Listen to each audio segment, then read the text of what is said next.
Assalamualaikum warahmatullahi wabarakatuh. Di sini kami dari kelompok 1. Saya Satrio Ardi Utomo dari O3. Saya Rehan Zaki Aralifi dari O3. Saya Nasim Nurkolis dari O3.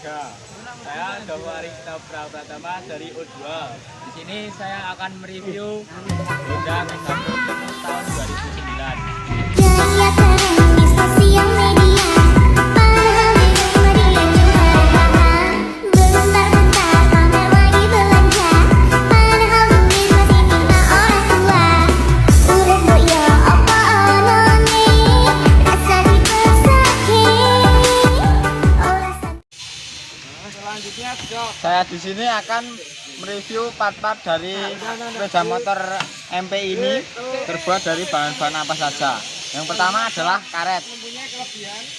Yang pertama adalah hand grip.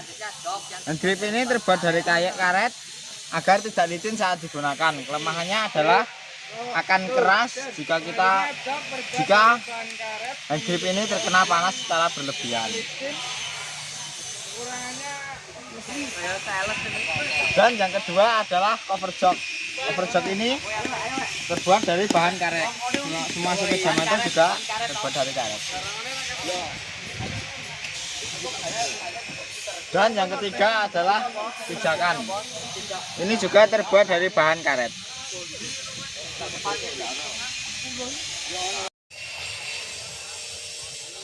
Yang kedua adalah bahan dari plastik. 1. Spakbor depan. Kelebihan spakbor depan adalah ringan dan tahan percikan air. Yang kedua adalah cover pedo, terbuat dari plastik juga. Oh iya, lampu ini juga terbuat dari plastik ya guys. Maksudnya covernya. Yang ketiga adalah cover body. Terbuat dari plastik. Dan ini yang ketiga yang berbahan logam, yaitu AS Shock. Mempunyai kelebihan agar suspensi terasa enak, dan kekurangannya dan suspensi tidak enak. Dan ini ada sebuah tangki, yaitu berguna untuk menampung semua bahan bakar. Dan terakhir, sebuah pelek ini adalah bahan logam. Terima kasih. Oke, dan yang keempat, ini yang berbahan dari aluminium. Yang pertama ada stang. Stang ini berfungsi untuk membantu membelokkan roda kepada penyetir mau membelokkan kemana.